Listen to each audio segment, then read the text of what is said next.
안녕하세요. 미디어와 공동체 수업을 시작하도록 하겠습니다. 워터게이트 사건에 대해서 이야기하도록 하겠습니다. 워터게이트 사건은 닉슨 대통령의 사임을 초래한 그런 이제 대대적인 사건이기도 합니다. 먼저 이제 닉슨 대통령을 이야기하기 전에 34번째의 대통령이었던 아이젠하워와 인연이 깊습니다. 아이젠하워는 애틀라이 스티븐슨과 이제 대선 경쟁 구도를 이제 갖게 되고요. 선거인단과 실제 투표자, 유권자들의 다수의 지지를 받으면서 아이젠하워가 대통령이 당선이 되죠. 자, 근데 이때 부통령으로서 닉슨이 아이젠하워와 8년간 러닝메이트로 지내게 됩니다. 당시 이제 부통령인 닉슨과 민주당 상원의원인 존 F 케네디와의 이제 대선 구도가 이제 이루어졌습니다. 당시 케네디는 43살, 닉슨은 51살이 되었죠. 물론 이제 닉슨이 케네디보다 더 노련미라든지 정치적인 경험이라든지 당연히 우세했죠.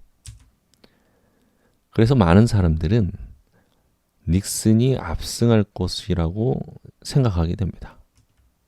두 차례 벌어진 대통령 TV 토론에서 좌측에 있는 케네디와 우측에 있는 닉슨과의 TV 토론이 진행이 됩니다.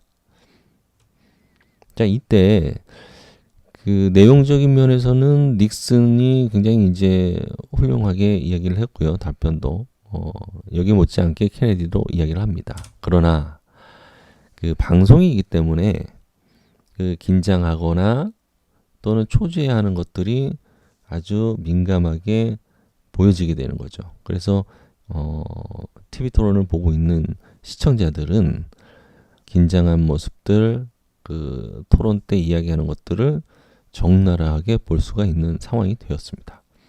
자, 근데 결정적인 이유가 있습니다. 닉슨이 패배를 한 결정적인 이유가 있습니다. 당시 가정에는 흑백 텔레비전이었습니다. 지금처럼 컬러 텔레비전이 아니고 흑백 텔레비전이었습니다. 자, 그런데 케네디 쪽 참모진들은 스튜디오에서의 뒷배경이 검정색 또는 회색에 가까운 벽이라는 세트의 정보를 알게 된 거죠. 감청색의 정장을 준비해서 TV 토론에 나가게 됐고요. 이런 이제 정보를 전혀 관심을 두지 않았던 닉슨의 참모진들은 그냥 기존에 입고 있었던 회색 정장을 입고 TV 토론에 참여하게 됩니다. 자, 그러다 보니까 젊고 열정적이고 하는 모습을 케네디 쪽에서는 시청자들이 봤지만 동일한 회색의 정장을 보는 그런 시청자들은 TV를 통해서 흑백 TV를 통해서 보기 때문에 굉장히 우중충한 이런 느낌의 이미지들을 보게 된 거죠. 자, 결과는 어떻게 했습니까? 결과는 안타깝게도 케네디가 우승을 하게 됩니다. 자, 2년 후에 케네디와 대선 구도에서 참패를 한 닉슨은 고향으로 돌아가죠. 고향으로 돌아가서 캘리포니아 주지사 선거에 나가게 됩니다. 근데 이때 주지사 선거에서도 참패를 당하게 되죠. 자, 그래서 이제는 이제 정치적으로는 영향력이 없는 그런 사람이겠다라고 싶었는데 그 후 6년 민주당 후보를 꺾고 대통령에 당선이 됩니다. 그 이후에 1972년에 재선에 도전을 하게 되죠. 재선에도 당당하게 대통령에 당선이 됩니다. 그런데 이제 재선 기간 동안 초기 사건이 알려지게 되면서 커다란 흑폭풍이 몰아치게 됩니다. 그게 바로 워터게이트 사건입니다. 1972년 11월에 이제 선거가 있었는데요.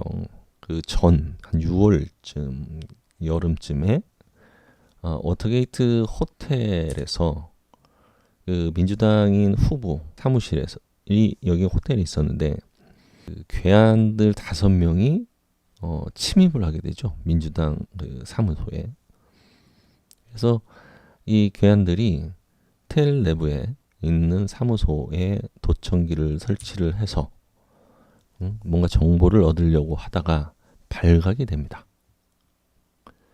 그래서 신고한 그 호텔 직원에 의해서 긴급히 경찰이 출동하게 되고 용의자 5명을 체포하게 됩니다.